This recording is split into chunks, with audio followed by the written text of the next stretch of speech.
How are you both today, 2 years on?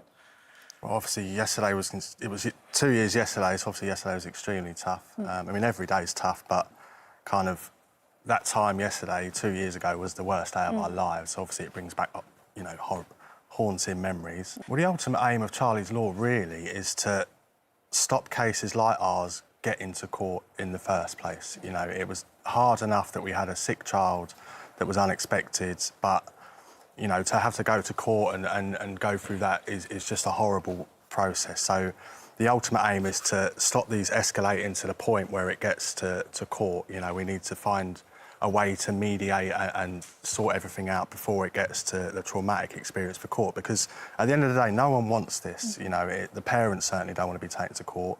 I'm sure the doctors want to be in the hospitals doing their job rather than preparing witness statements and going to court. So we need to find a solution to stop these getting to court in the first place. And looking back at that whole experience, when you find yourselves in this complete media circus, a world that neither of you asked to be in, but there you were, you had the President, Donald Trump, tweeting about it, the Pope was making his statement. What was that like on reflection now? It must have been a terrible strain on all of your family, and you had enough going on trying to care for Charlie. Yeah, you're just going through the worst thing in the world, but the whole world was watching. And, you know, everybody had an opinion, but no one really knew the full story. And it was so hard for us. I suppose we agreed with a hospital. We disagreed, sorry, with a you know, world famous hospital, and we were listening to another doctor in another country. But at the end of the day, you know, whether people can have their opinions, at the end of the day, all we wanted to do was save our son's life. Yeah. Parents every day are getting taken into these side rooms and being told this devastating news. And we just, you know, there's over 300 genes that cause it, but yet there's only 3 that are treatable. So it's like 1% of mitochondrial disease is actually treatable, so that needs to change. Research is key. We need to, I mean, we're just about to invest a huge sum of the money that was donated for Charlie into research into mitochondrial disease. So, you know, that'll be his legacy, you know, to try and help kids in the future that he suffered with, you know.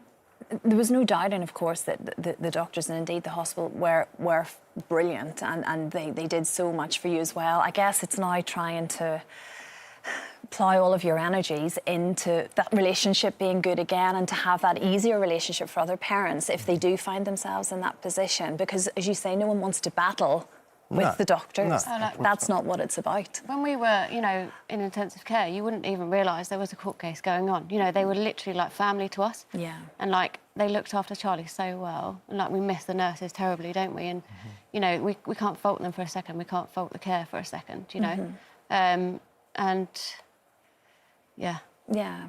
And you're trying to do as much as you can to raise money. You're doing, is it an ab sale? Yeah, it would have been Charlie's 3rd birthday next Sunday. Is it Saturday or Sunday? Next Sunday, the 4th. So we're doing off the Orbit in the London Park. There's a group of us. We're doing an ab sale off of that. So, yeah, just to raise money. And we've got a huge monkey mascot now that will be travelling up and down the country raising awareness for mitochondrial disease. So, and hopefully... it's yeah. You know, it's better for everybody. You know, it'll be better for the doctors. They can do their jobs in the hospital, on the wards. Yeah, and you can be the parents. Yeah, of course, yeah. Yeah, absolutely. Thank you so much. And I know it's not easy 2 years on talking about it. We so appreciate it. Thank you very much to both of you.